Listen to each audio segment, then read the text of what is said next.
ग्रामीण क्षेत्र पर शासन। जैसा कि हमने पिछले वीडियो में देखा कि 12 अगस्त 1765 को ईस्ट इंडिया कंपनी ने बंगाल की दीवानी प्राप्त की।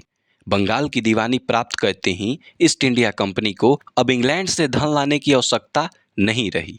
उसका व्यापार बंगाल से प्राप्त होने वाले लगान से चलने लगा, लेकिन यह लगान भारतीय गांव से प्राप्त होता था। भारतीय अर्थव्यवस्था प्राचीन काल से ही गांव पर आधारित रही है। गांव के लोगों के मेहनत और श्रम की बदौलत ही बड़े बड़े साम्राज्यों का निर्माण हुआ है। आज भी भारत की 65% आबादी गांव में निवास करती है। ईस्ट इंडिया कंपनी ने भी गांव पर ध्यान दिया। बंगाल की दीवानी मिलने के बाद भी वह व्यापारी के रूप में ही कार्य करती थी।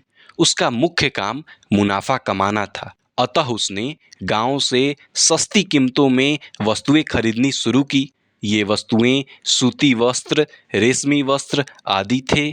इससे कारीगरों को नुकसान हुआ। वे गांव छोड़कर भागने लगे। किसान भी लगान चुकाने में असमर्थ होने लगे। इससे बंगाल की अर्थव्यवस्था संकट में आ गई और इसी बीच 1770 में बंगाल में अकाल पड़ा। इस अकाल की वजह से 1 करोड़ से अधिक लोग अनाज की कमी से भूखे मारे गए। यह विडंबना की बात है कि 1770 के दशक में इंग्लैंड की कुल आबादी 70-80 लाख के आसपास थी, लेकिन उसकी एक छोटी सी कंपनी की अनियमित नीतियों की वजह से 1 करोड़ से अधिक लोग केवल भारत के बंगाल प्रांत में मारे गए, जो उस समय के बंगाल की कुल जनसंख्या के 1/3 थे। इससे कंपनी भी प्रभावित हुई। वह नई लगान व्यवस्था चाहती थी। इसके तहत अस्थाई बंदोबस्त को 1793 में लाया गया। उस समय चार्ल्स कॉर्नवालिस गवर्नर जनरल थे। यह व्यवस्था बंगाल, जिसमें आज के बंगाल, बिहार, उड़ीसा और झारखंड जैसे राज्य शामिल हैं, के अलावा बनारस और आंध्र प्रदेश के हिस्सों में लागू हुआ, क्योंकि 1790 के दशक तक कंपनी के अधीन यही क्षेत्र थे।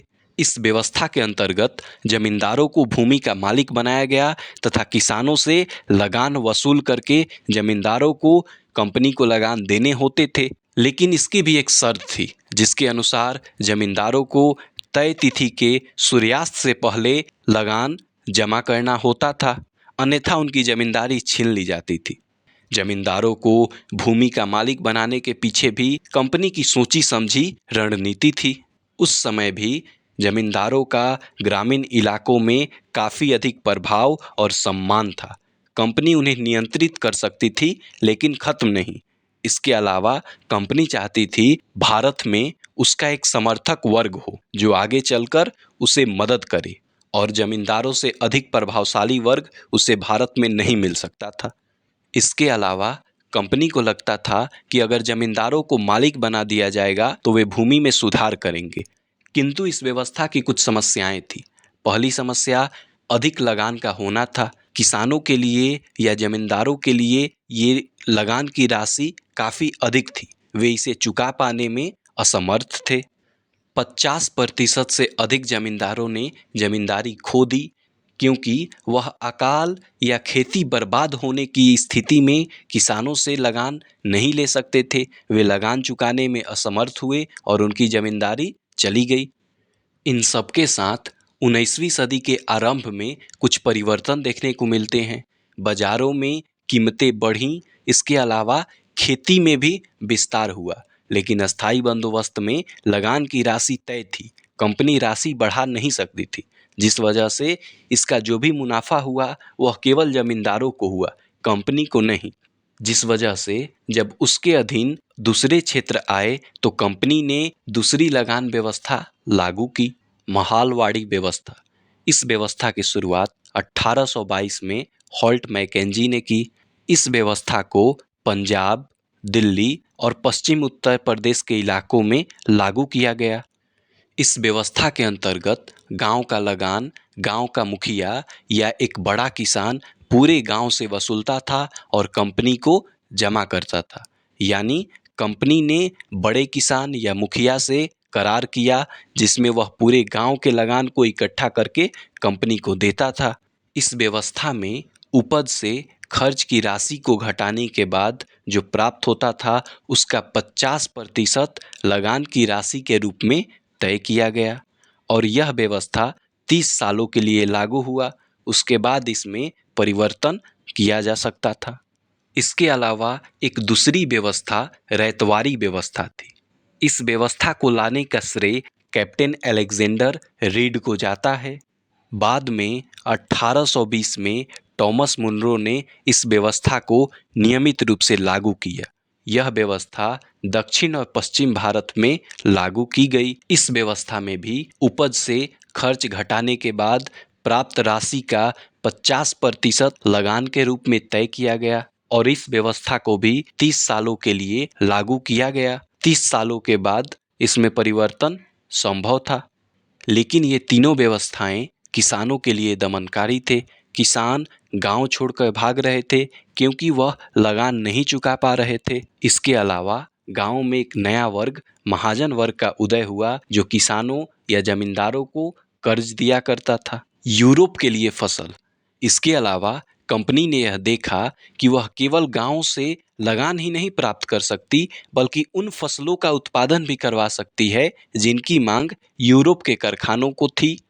इसके तहत ढेर सारे फसलों का उत्पादन करवाया गया, जैसे बंगाल में पटसन और नील, असम में चाय, संयुक्त प्रांत जो आज उत्तर प्रदेश के नाम से जाना जाता है में गन्ना, पंजाब में गेहूं, महाराष्ट्र में कपास और बिहार में नील, सोरा और अफीम का उत्पादन कराया गया। इनमें से एक फसल नील की फसल थी। नील का इस्तेमाल कपड़ों को रंगने में होता था। 13वीं सदी से ही इटली, फ्रांस एवं ब्रिटेन जैसे देश भारत से नील को आयात करते थे, लेकिन यह नील काफ़ी महंगा और थोड़ी मात्रा में यूरोप पहुंचता था।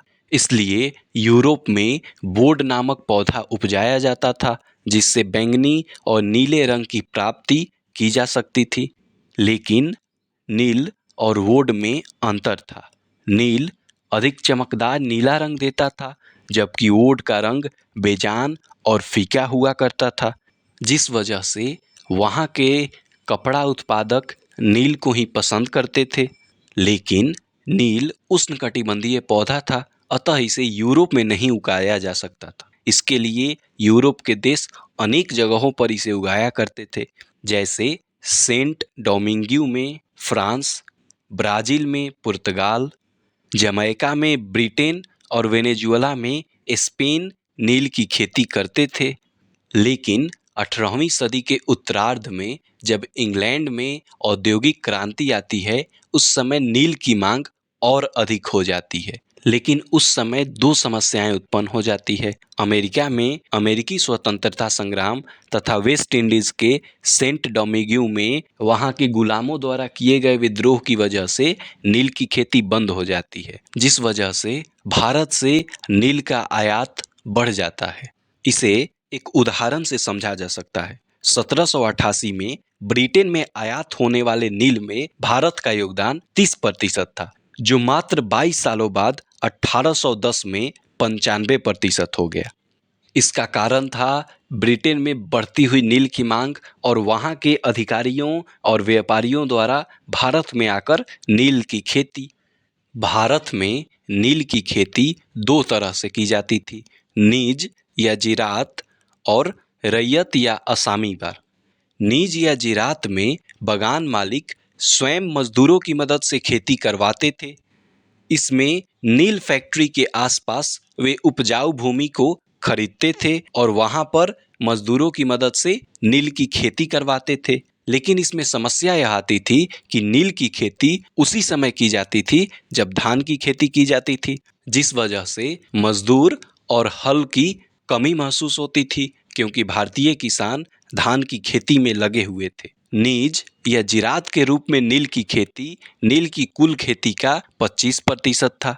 रैयत या असामी बार में बागान मालिक रैयत या किसान के साथ अनुबंध करते थे, जिसके अनुसार किसानों को कम ब्याज पर बागान मालिक नकद कर्ज देते थे। इसके बदले में किसानों को कम से कम अपने जमीन के 25% हिस्से पर नील की खेती करनी होती थी।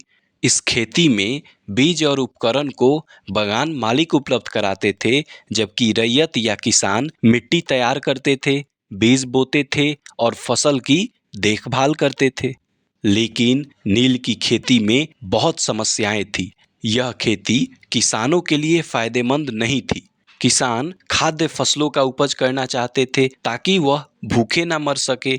दूसरी समस्या यह थी कि नील की खेती धान के मौसम में ही की जाती थी और बागान मालिक किसानों को धान की खेती करने की बजाय नील की खेती करवाते थे, जिससे धान की फसल में देर हो जाती थी और उपज काफी कम होता था। इसके अलावा नील के फसल कटने के बाद उस खेत में उस साल कोई दूसरी फसल नहीं उपजाई जा सकती थी। इससे किसानों के पास अनाज की कमी होने लगती थी, उनके भूखे मरने की नौबत भी आती थी। और इसी नील की खेती के दुर्दशा को नील दर्पण नाम के एक नाटक ने बड़े ही मार्मिक ढंग से दिखाया। इस पुस्तक को 1860 में बिना किसी नाम से छापा गया ताकि अंग्रेजों के गुस्से को न झेलना पड़े। इस पुस्तक के लेखक दीनबंधु मित्र थे। माइकेल मधुसूदन दत्त ने इसका अंग्रेजी में भी अनुवाद किया। नाटक के एक पात्र के माध्यम से हम नील किसानों की दुर्दशा को समझ सकते हैं, जिसमें एक पात्र गुलक चौधरी कहता है, मैं अब नील की खेती नहीं करूंगा, चाहे इसके लिए मुझे जेल ही क्यों ना जाना पड़े। मैं भीख मांगकर खा लूंगा, सरकार तंग करेगी तो गांव छोड़ दूंगा, लेकिन नील की खेती नहीं करूंगा। और इस तरह की स्थिति वास्तविक रूप में भी सामने आई जब नील विद्रोह हुआ।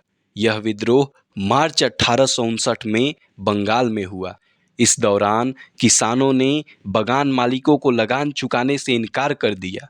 वे तलवार, भाले, तीर कमान लेकर फैक्ट्री पर हमला बोल दिए। बागान मालिकों के साथ देने वालों का सामाजिक बहिष्कार किया गया। लगान वसूलने वाले एजेंटों की पिटाई की गई। इसमें स्थानीय जमींदारों और मुखियाओं ने भी समर्थन दिया।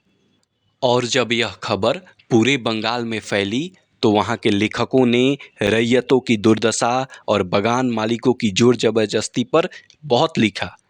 इस पर अंग्रेजी सरकार ने आयोग गठित कर मामले को जानने की कोशिश की। इसमें आयोग ने बागान मालिकों को दोषी पाया और किसानों को कहा गया कि वह मौजूदा अनुबंध पूरा करें और आगे नील की खेती करें या ना करें, ये उनकी मर्जी होगी।